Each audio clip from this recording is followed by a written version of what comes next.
Topic 8, Heteroskedasticity. Okay, recall in week 2, we estimate the food consumption expenditure as a function, linear function of household income. So that's the model we estimate. If we take expected value, conditional income, then we get this. Okay, expected value EI, conditional income, is 0 by assumption or strict exogeneity of the error terms.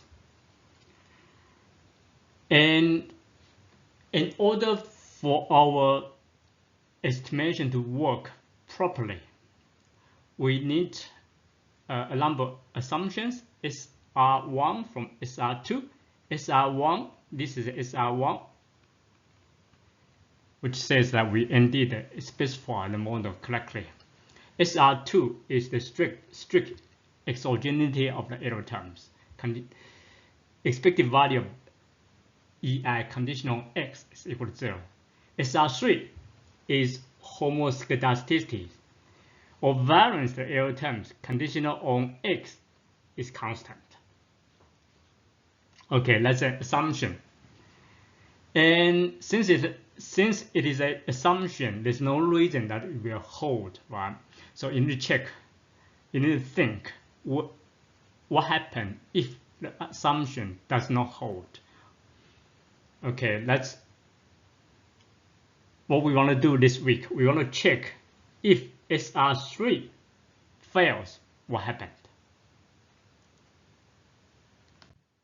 Okay, so this is a graph. The horizontal axis is income. Vertical axis is food expenditure.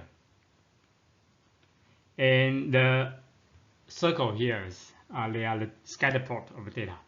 And this line is the regression line. This is what we estimated from the data. And we can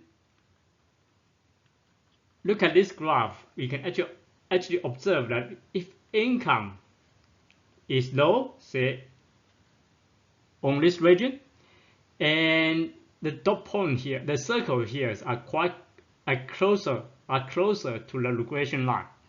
If income is high, say in this region, then actually the circle here are a lot more spread out from the regression line. And this is actually a symptom of what we have, that this is a symptom of heteroskedasticity, or the variance of error terms is not the same at different level of income. Let's regress the model, run a regression, predict residuals, and plot the residual. This is residuals against the income. And here we must see it more clearly here. So when income is at low level, it's very close to its mean 0. If income is a high level, it's a lot spread out. So this is a symptom of heteroskedasticity. And if we square residuals, plot the square residuals against the incomes, and we can see that they should be kind of positive related. A higher income, higher square residuals, which is an estimate of the variance of the error terms. The data is pointing towards the direction that we have heteroskedasticity. Okay, why? This also makes sense economically. More wealthy household, well, I have high income, so they have more options in hand. They can choose to spend their monies in a lot more variety options than this wealthy household. If I'm very poor and I only barely survives. I'm worried about where's my next meals. So I don't have much money in hand, so I can only spend my money on essential foods, bread, butters, potatoes. So I don't have many other options to choose. So when income is at low levels, the variance of consumption expenditure or of the error terms is smaller. And when income is at high levels, household income is at high levels, the variance will be higher. This also makes economic sense as well. Okay, so this plot points towards the heteroskedasticity violation of SR3 or MR3.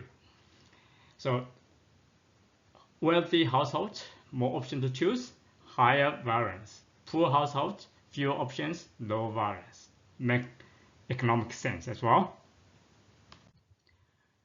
So what do we mean by heteroskedasticity, or in contrast, homoskedasticity? This is the definition.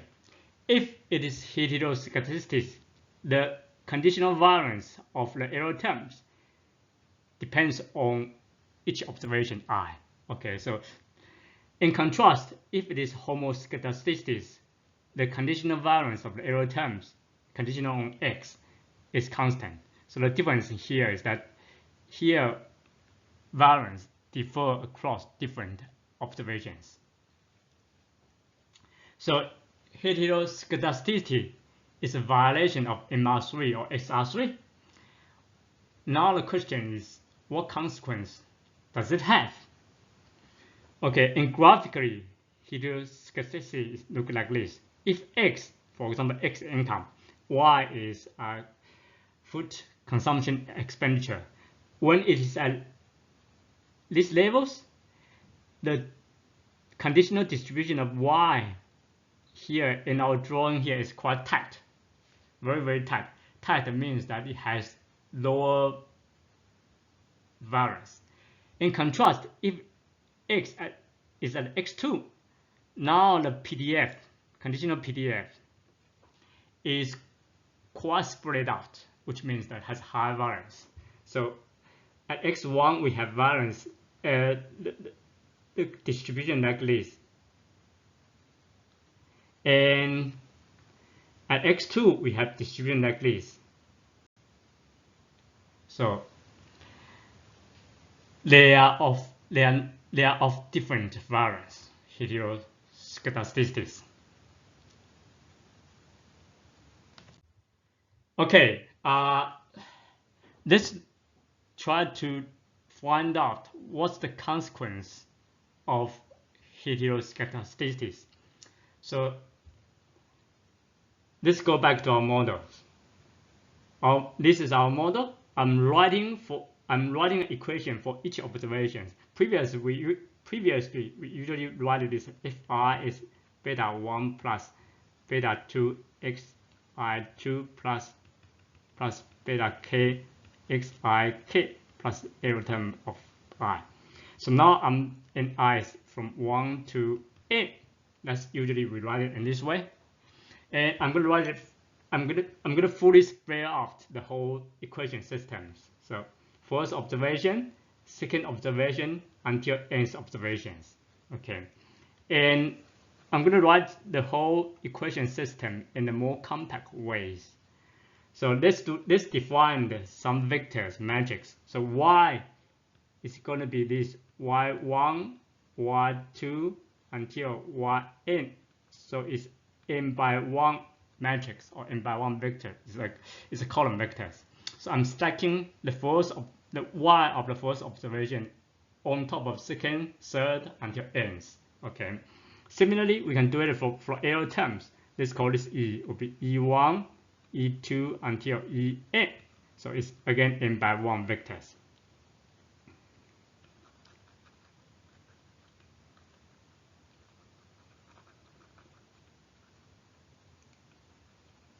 So, and parameter beta is beta 1, beta 2, beta k. So it's k by 1 vectors. Okay. And x. So this x will be say 1. So remember there's an intercept here, constant here. This first element 1, first observation. We're gonna observation 1. We're gonna do it this way. Let me write this. So first row, second row, third row until nth row. And on the column, we are going to have first variable, second variable, until kth variable. So we want to create a matrix in by k matrix. So the first row is correspond to the first observation of the right-hand side variables. So first variable is a constant. Second is x12. K is x1k. Similarly, for second observation will be, sorry, it's 1, first variable 1, second one x22 until x2k, so on and so forth. The last observation is 1, constant, then xn2 until xnk. So this is, we call this X, big X, in by K matrix. Or you can think that each row, this we define this called, for example, for the first row x1, which is equal to 1x12 until x1k. So it's k by 1 vectors, and which means that x1 prime is 1 x12 x2 x12 x1k. So prime here is transpose a matrix. So transposing a matrix, you just flip the matrix across its diagonal lines. So then x will be equal to x1 prime until xn prime. That's the same as this. Okay, so now we define these matrix vectors, and now we are ready to write this system equations in a more compact way. Let me erase this.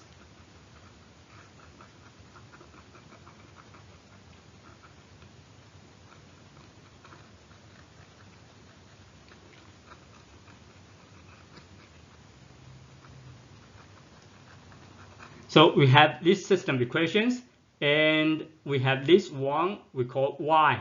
We just defined it. This one, this vector we call e, and we can for these terms we can factor out. Okay, we can write in x, which is 1, x12, x13, x1k, 1, x22, x23, x2k, 1 until xn2, xn3, xnk. Then all the terms of these we can factor out as beta 1, beta 2 until beta k. And this, the first matrix, is m by k matrix. This is k by 1. So when we multiply them, then we get m by 1 matrix. Okay. So if you are not familiar with matrix or linear algebra, matrix multiplications, then here's the rule. So you are multiplying in m by k matrix by k by 1 matrix. So you get this, the first row times these columns. Okay, so it's 1 times beta 1 plus. Okay, that's the rule says. Second term here, x12 times beta 2 plus x1k times beta k, and this is exactly what we have here. And similarly for the other rows. So we can, I hope now you agree with me that we can write this system equation in a more compact way as y is equal to x beta. This is x, and this is beta plus e, and this hopefully should look simpler, more compact for you. Okay, but bear in mind that these are matrix. This is n by 1, n by k, k by 1, and n by 1. And when we are doing matrix, when we are doing multiplication in the matrix, when we are multiplying two matrices, we need to make sure they are comfortable to each other. Okay. So we get this. Our regression models. These square principles. Basically, what we want to do here is we want to choose the parameter beta, which is a k by 1 vectors, to minimize the sum of square errors, which is this. So sum of square errors to n ei squared. And I hope you agree that this is e prime times e. To see this, we can actually multiply these two vectors. E prime, we know that e is equal to e1, e2 until en. So to transpose it, we get, so this is n by 1. When we transpose it, it becomes 1 by n matrix. So we get e1, e2 until en times e1, e2, en. So matrix multiplication rules is that okay, this plus this, so it's equal to e1 times e1 squared plus e2 squared plus en squared. This is exactly the same. Okay. We can so our objective function is to choose beta to minimize the sum square error. Solving this problem, we can find the estimator beta hat, writing in matrix format is equal to x prime x inverse raised to the power -1 times x prime y. And you observe that this our estimator is a linear function of y. Okay, so that's what we call this OLS estimator is linear. And so far we haven't used our assumption except in MR1. MR1 says that expected value of yi is just equal to beta 0, beta 1 plus beta 2 xi2 plus beta k xik. So it says that our regression model are correctly specified. Okay, that's our starting point. So we are only using this assumption. Bear in mind. Okay.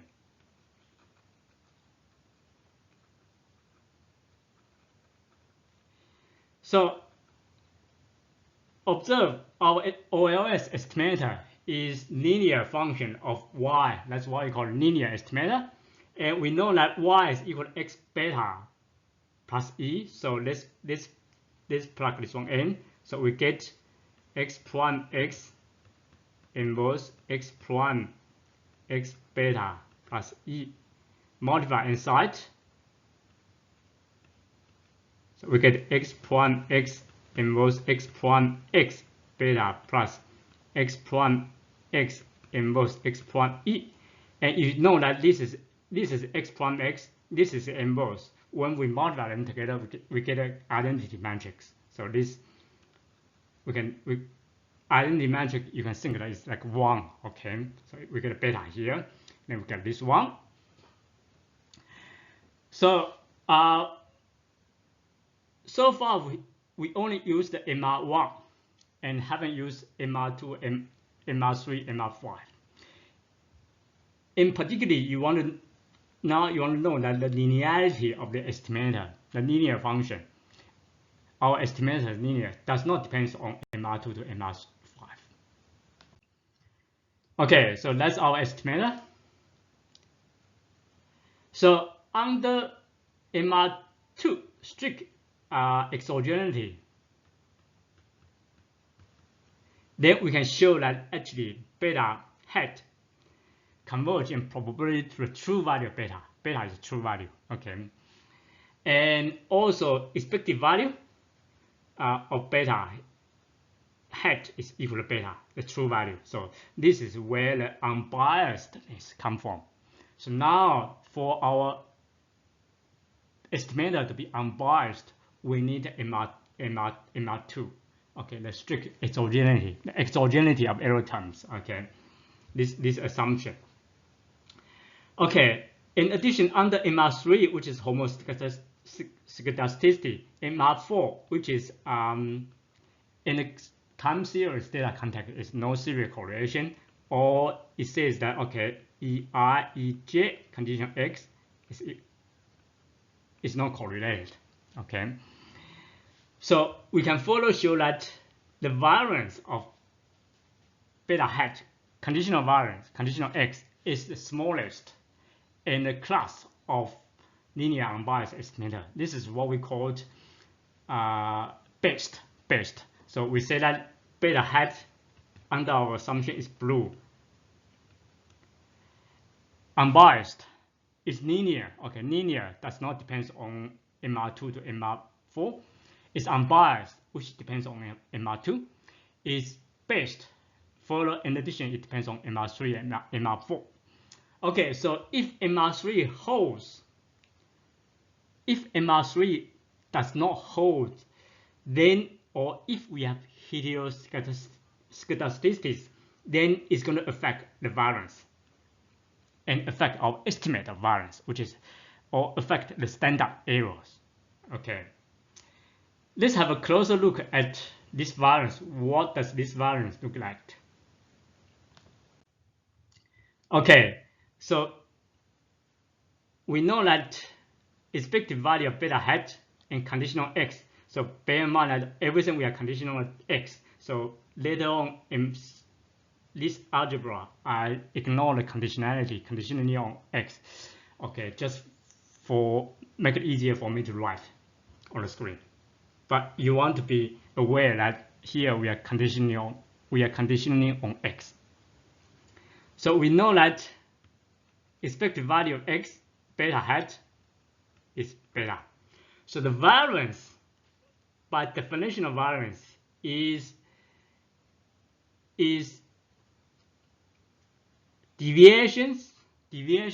expected deviation from its mean. Okay, or in metric term is beta hat minus beta, that's the deviation, times the transpose of beta hat minus beta. If beta is a scalar, then here we exactly get beta hat minus beta times beta hat minus beta. If beta hat is or beta is a scalar, it's one by one matrix, then the transpose of it of the one by one matrix is the same. Okay, so we get it square.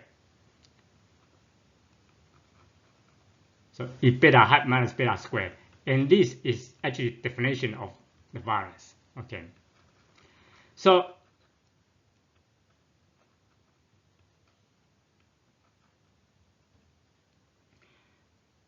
let's calculate the conditional variance of beta hat. First equality is due to the definition of the variance. Second, we know that beta hat is beta plus x prime x inverse x prime y x prime e. So that means beta hat minus beta is equal to x prime x inverse x prime e. So plug this term into here. Okay, we get a second line here, second equality.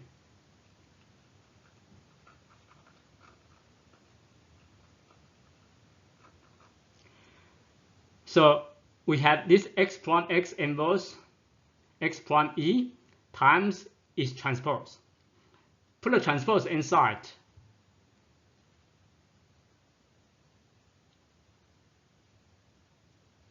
Okay, put the transpose inside. So now we have this x prime x inverse x prime e transpose. So when we transpose a matrix, we get this e prime x prime prime. Double transpose once, then transpose second time, you get it back. Okay, so we get this one x times x prime x inverse prime transpose. And this, bear in mind, this is symmetric. So symmetric matrix, we get the inverse, then it's still symmetric, then they are the same. Okay, so this is equal to x prime x inverse. So we can write this as this x prime x inverse. So now we have this e x prime x inverse x prime e times this e prime x prime x inverse. And bear in mind that we are conditional x. Conditional x means that we are treating x as constant, not random variable. So we can pull these terms outside the expectation, pull this term outside the expectation.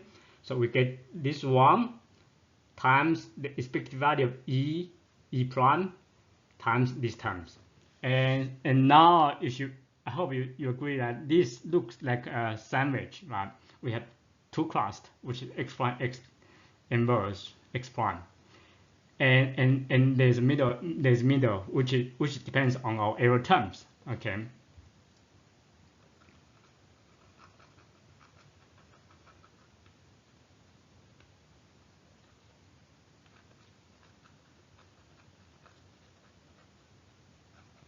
So we know that E is n by 1 matrix, E1 to En. So E prime is E1, E2 until En times E1, E2, En. So E prime will be n by n matrix. Okay, so this will be equal to E1 times E1 squared, E1 times E2, E1, E2, E1, En, so on and so forth, until En, E1, En, E2, En squared. And we take expectation. Expectation is a linear operation, so we can move inside the bracket, so we get this. And you should know that the terms, this is n by n matrix. The terms on the diagonal, they are actually variance. Okay, I square, which is variance sigma I squares. Okay, if under our MR3, the terms on the diagonal will be just sigma square, homoscedasticity. Under MR4, no serial correlation or no the correlation across I and J are 0, which means these are the 0 correlation. So assuming that MR4 hold, this bracket becomes sigma 1 squared 0, then sigma n squared 0, like this. Off diagonal, all 0. On the diagonal is sigma 1 squared, sigma 1 2 squared until sigma n squared. If it is homoscedasticity, then we can further put the sigma square out, so we get 1, 0, 1, 1, 0 everywhere. This is identity matrix. Okay. So now we have a better understanding what is the variance of beta hat conditional x, which is this. And also, what does it mean by MR3, MR4? Okay, it actually imposing restriction on this matrix. Okay. Right, so we see that the consequence of heteroskedasticity here. The OLS estimator of beta hat is still linear, a linear function of y. It's still unbiased. Okay, linear is quite general. Unbiased depending on our MR2, but it's no longer based because for our estimator to be based, we need a homoscedasticity assumption, MR3. That means there's another estimator with a small variance. There's another linear unbiased estimator has a smaller variance. And also, in our hypothesis testing or computing confidence intervals, we need to use the standard errors, which is square root estimate of the standard deviation. So now this estimate standard deviation or estimate variance depends on MR3 homoskedasticity assumption. So if this fails, then the standard error usually computed are incorrect. Confidence intervals in the hypothesis tests that use these standard errors can be misleading now. Okay, so that's the consequence of heteroskedasticity. How do we, when we run a regression, how do we detect whether there's heteroskedasticity or not? First, you can do the reasoning from economics knowledge, like our food consumption expenditure and income. So economically, it makes sense that the variance of consumption, food consumption expenditure depends on income. We can also use some tools to detect these heteroskedasticities. One very simple one that we have already used is the residual plot. If the error terms are heteroskedastic, then the residuals, remember residuals, they are estimate of these error terms. They tend to expect greater or less variation in some systematic ways, like the square residual here is increasing function of income. We can also conduct a statistical test. One of them is called Goldfield quant test. So now, suppose that in our sample, I suspect that we have two subsamples which possibly have different variance. So what we can do is, okay, let's solve the data. For example, in our food consumption expenditure data, we suspect that, okay, the variance of this food consumption expenditure depends on income. So let's solve the income, solve the data by income, divide the data into two subsamples. We might want to omit a few central observations if needed, but this is not required. So then now we separate the samples into two subsamples. We can run regressions over these two subsamples, then compare the sum of square errors. So subsample 1 has observation in 1. The regression consists of K1 parameters, which includes the intercepts. And suppose the true variance of the error is sigma 1 squares. Run the regression, we can estimate this. We can estimate the variance of error as sum of square errors divided by its degree of freedom.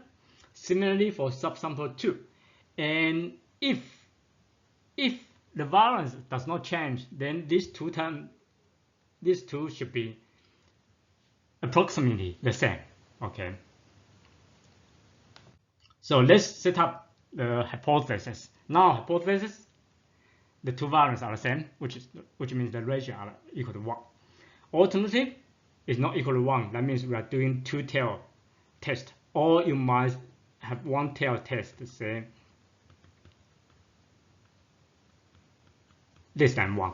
So now you might have prior knowledge that sigma 1 square should be less than sigma 2 square. For example, like in our food consumption expenditure examples. So depends on income. The higher income, the higher variance. Okay. And then construct the test statistics. Do the estimate.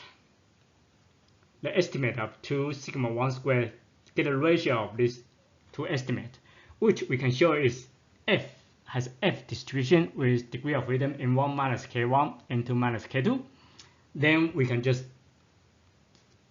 follow the standard procedures that we have for the hypothesis tests, choosing the level of significance, reject the null if the value of test statistics is bigger than the critical values. So the F test PDF look like this. So suppose we choose two-tail test and alpha is 0.5%, which means that this FC1, FC2. So if our sample value falls in this region or in this region, we will reject null. Otherwise, we fail to reject the null. Okay, we can also, that's the second test. We can also do what is called Bruce-Pecken Lagrangian multiplier tests. So this is our regression model. In addition, we know that the variance of error terms depends on this factor Zi2 until Zis. Okay, Zi's they could be the same as Xi. Where alpha to alpha s, we call this nuisance parameters. They are nuisance parameters because we don't really care about them. And h here is a smooth function. Okay, suppose. Then what we can do is, okay, we want to test whether we have homoscedasticity or not. So the null and alternative hypothesis now is that alpha 2, alpha 3, alpha s is equal to 0. Remember, sigma square I is equal to h alpha 1 plus alpha 2 Zi2 plus alpha s Zis.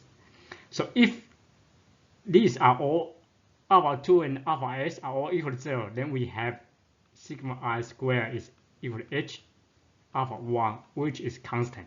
Okay. The alternative is heteroskedasticity. Not all of them are 0.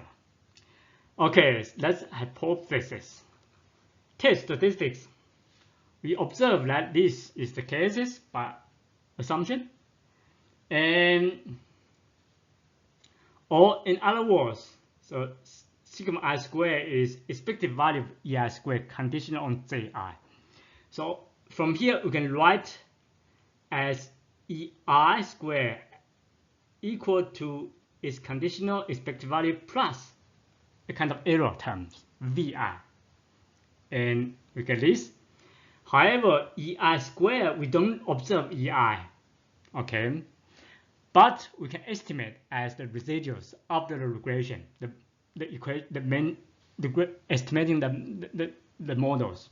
So this E hat I square, that's our squared residuals. Okay. So now we have this equation. This is very much like one more regression equations, auxiliary equations. So we're going to regress EI hat square against Zi2 and Zis and test whether jointly whether alpha 2, alpha 3 until alpha s are equal to 0 or not. That's the idea of this Bruce-Pecken test. Okay, so we can do it for using f-test for the null hypothesis, or alternatively we can use a chi-square test statistics. Under the null, remember null is the homoscedasticity of alpha 2, alpha 3 until alpha s they are equal to 0. We can show that in R squared. So this R squared is the R squared from this auxiliary regression is asymptotically chi-square distributed. Okay, with degree of freedom s minus 1. Okay, so let's Bruce-Pecken test.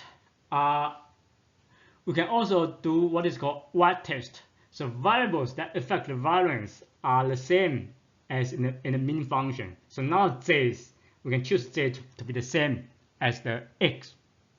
And we can include square terms or cubic powers and interaction terms, okay, cross product. And then do exactly the same test. Run the auxiliary run the regression or else regression, predict residual, square them, run the auxiliary regression, test whether alpha to alpha s are significant or not. Alright, okay, so now we know how to test whether we have heteroskedasticity for our regression model. If we find there's indeed heteroskedasticity, how do we address this? Simplest way, or is quite widely used in application, is computing heteroskedasticity robust variance estimators. Remember, heteroskedasticity affect the variance, the standard error estimate of variance. So this make it this address incorporate this in estimating the variance, and it's actually called wide heteroskedasticity consistent estimators. So remember, recall that the variance of beta hat is, we have this formula, and these might be different across observation 1 to observation n. So the idea is that replace these unobserved terms by this, and there could be other different estimators. Okay, one of the estimators is this. EI hat is the residual square length divided by times n divided by n minus k. Okay, so replace this, and now our variance covariance metrics are heteroskedasticity robust. Alternatively, we can try to achieve a better efficiency by implementing what is called generalized least square. This assumes that we know forms of variance. So this is our model. For example, Y is food consumption expenditure, X is the household incomes. We know that the variance of EI, which depends on household income, and this way XI income is positive. Then given this, we can actually transform the models, dividing both sides of the equation by square root xi. Okay, and now this is a new error term. Let's call this EI star. So the variance of EI star is just variance EI divided root xi is equal to variance of EI and xi. Okay, but bear in mind that the formula says that, okay, this is xi. And again, we know that variance EI, okay, here we are all conditional x is sigma square xi divided by xi. Xi cancels out, we get sigma square. So now through these transformations, we achieve that the new error terms is homoscedastic. And then we can just using the transformed variables, running OLs using the transformed variables. The only thing you want to be aware that now for the transformed models, we don't have constant terms. So there's a new variable 1 divided root xi here. So in the regression with transformed variables, we need to make sure when we are using any statistical package, we need to make sure we do not include the constant. Okay, what happens if we do not know the form of variance? We can still implement what is called feasible generalized least squares. Okay, let's look at the models. That's our regression model. And let's assume that heteroskedasticity is multiplicative. Okay, that means sigma I squared, the variance of EI, is exponential function of alpha 1 plus alpha 2 Zi2. Zi2 is other variable. Is a variables that we know that will affect the variance. Until Zi is, they can be the same as x. Okay, so here we can write out as, okay, this, why we call this multiplicative, because we can actually factor these terms out as E alpha 1 times E alpha 2 Zi2 times E alpha S Zi s. Okay, and this It's called sigma square. And the other equation that's called HJI2 is a function of JI2 until JIS. Okay. And if these alpha are all zeros, then we end up in having these homoscedasticity situations. Right. Okay. So what we're going to do is let's implement these procedures. We don't know the forms of variance, but we can estimate it, right? So let's first step, estimate the original model by the OLS, then save the residuals. Okay, we can get the residuals. Use the residuals and the variable CIS to estimate this alpha 1, alpha 2, alpha s. For example, we might estimate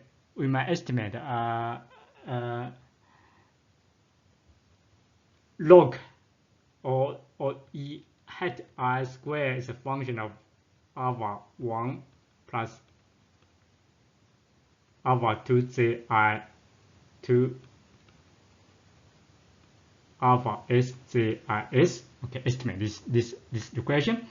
Then calculate.